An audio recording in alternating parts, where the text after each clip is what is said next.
Un alto horno es una instalación industrial dedicada a la producción de arrabio. El arrabio es un material que está formado prácticamente por hierro metálico y contiene entre un 2 y un 4% de carbono. Este carbono le proporciona un punto de fusión más bajo que el del acero, pero a la vez una gran fragilidad. El alto horno es el elemento central de una instalación de siderurgia integral, es decir, una instalación industrial que produce acero a partir de minerales de hierro. Por otra parte, existen multitud de acererías que producen acero directamente de chatarra férrica. En España, hace más de 2 siglos que existen altos hornos. Se han llegado a construir en puntos tan distantes como Marbella, Sevilla o Almería en el sur, o Liérganes, La Cavada, La Felguera o Mieres en el norte. Durante el siglo XX ha habido 3 puntos con una gran actividad siderúrgica: Sagunto, en Valencia, Asturias y el País Vasco. En la actualidad, tan solo sobreviven 2 altos hornos en la localidad asturiana de Beriña, cercana a Gijón, propiedad de la multinacional ArcelorMittal. Un alto horno es un horno de cuba, es decir, un horno de gran altura y pequeño diámetro. En la parte superior del horno se encuentra el tragante, el elemento que permite la entrada en el interior del horno de todo lo necesario para producir arrabio, es decir, mineral de hierro, carbón de coque y fundente, piedra caliza. Este tragante dispone de una válvula que impide la salida a la atmósfera de los gases del horno. En la parte superior de la cuba se encuentra la boca. La parte central sería la cuba propiamente dicha, y poco más abajo se encontraría el vientre, el punto en donde se unen los 2 troncos de cono. Por debajo del vientre se encuentra la zona denominada étalages, palabra de origen francés. Y por debajo de estos, el crisol. El crisol es esa parte del horno en donde se concentran el arrabio fundido y las escorias fundidas. En esa zona de separación entre crisol y etalaje se encuentran las toberas, tubos por donde se inyecta aire caliente a presión que aviva la combustión. Estos tubos cogen el aire de un anillo que rodea el horno. En la parte del crisol cercana a las toberas se encuentra la bigotera para la escoria, que es el canal que permite la salida de esta escoria fundida, formada por silicatos de calcio, hacia los cucharones y los cubos, que después permitirán su extracción del alto horno y su eliminación. En la parte opuesta del crisol se encuentra la piquera para el arrabio, que descarga el arrabio o bien en grandes calderos o bien en vagones torpedo. Estos torpedos son depósitos aislados mediante ladrillos refractarios que impiden que el arrabio se enfríe en su viaje desde el alto horno hasta la acerería. La acerería puede estar a una distancia de algunos kilómetros de esa instalación del alto horno. Al lado del alto horno podemos ver estos cilindros verticales de color naranja que son las torres de Cooper. Son los recalentadores del aire que se ha de inyectar en el alto horno.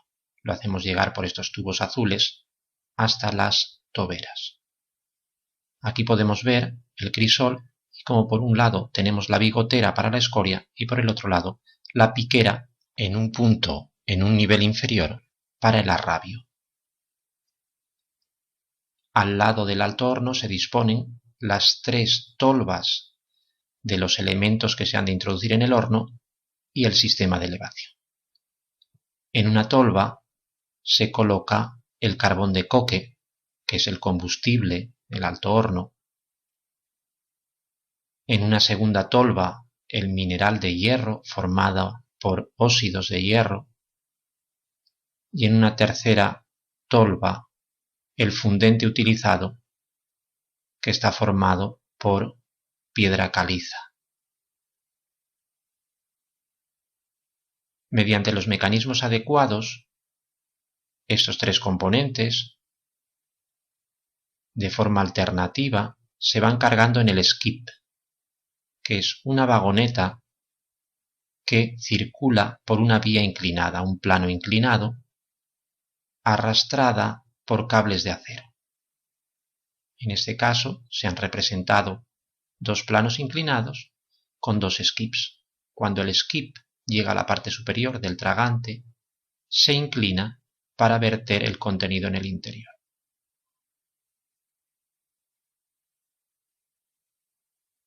En la parte superior del horno, en un nivel inferior al tragante, junto a la boca, están los tubos de salida de gases.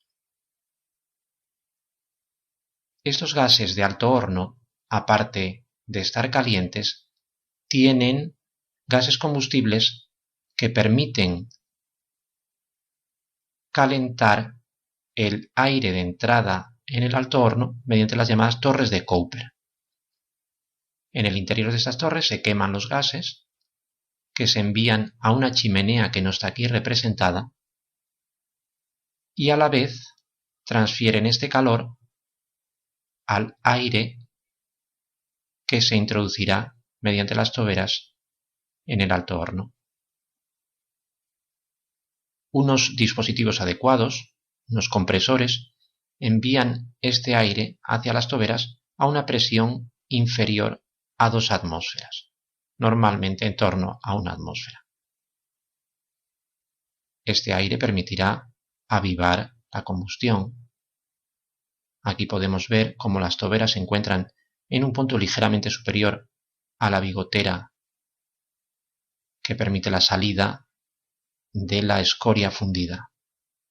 A continuación, pasamos a describir la obtención de los diferentes materiales que utiliza el alto horno: el carbón de coque, los pellets de mineral y la caliza. Para obtener 1 tonelada de arrabio, de hierro fundido, necesitamos 1500 kilogramos de mineral, 750 kilogramos de carbón de coque y 225 kilogramos de piedra caliza. Todos estos materiales se han de introducir a través del tragante en el horno mediante los skips que ya hemos descrito o las cintas transportadoras. Cada 10 minutos, poco más o menos, se introduce una carga de mineral, de coque o de piedra caliza. El mineral de hierro más utilizado es la hematita, óxido de hierro. El carbón de coque, por su parte, se forma con carbón que se ha destilado en hornos adecuados.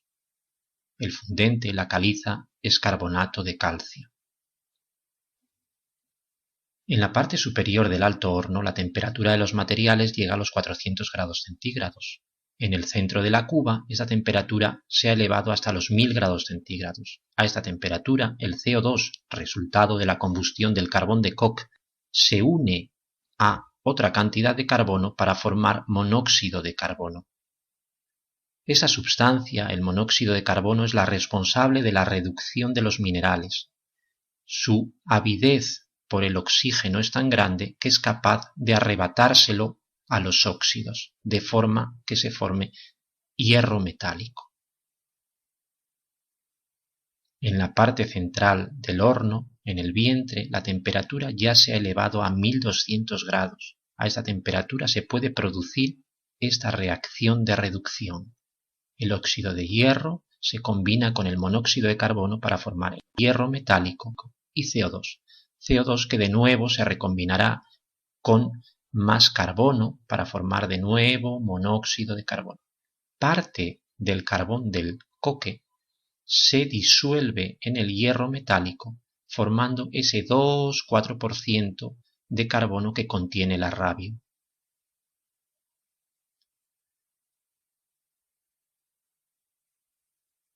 Para producir mineral de hierro primero se ha de arrancar de la naturaleza en las minas a cielo abierto mediante explosivos.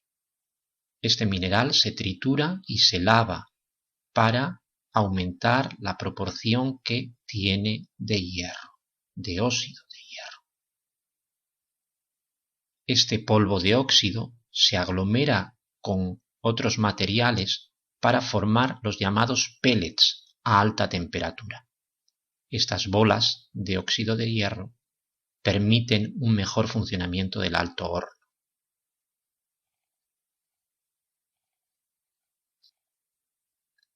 Para producir carbón de coque, primeramente se ha de extraer el carbón de las minas. En las galerías se utilizan rozadoras que arrancan el carbón de las vetas y lo depositan en cintas transportadoras que permiten su extracción al exterior. En las minas a cielo abierto se utilizan grandes excavadoras y camiones que transportan el mineral a los lavaderos. En los lavaderos se limpia y se envía desde aquí a los centros de coquización.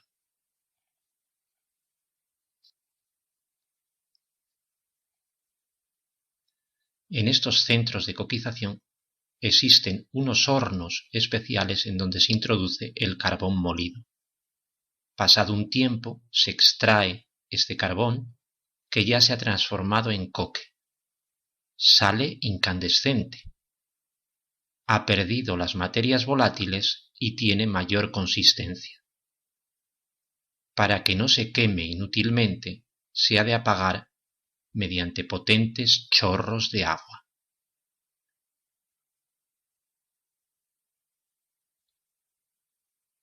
Estos materiales ya preparados se envían a los elevadores de skips o a las cintas transportadoras. El horno funciona de forma continua.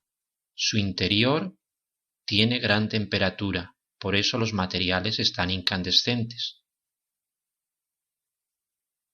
Cada 6 horas, poco más o menos, se ha de producir el llamado sangrado del horno. Mediante una perforadora mecánica se rompe el tapón de arcilla refractaria que cierra el crisol, dejando pasar a través de la piquera el arrabio fundido. Este material, el arrabio, en estado líquido, corre por unos canales refractarios para cargar o bien calderos o bien los vagones torpedo que llevan el arrabio hasta las acererías.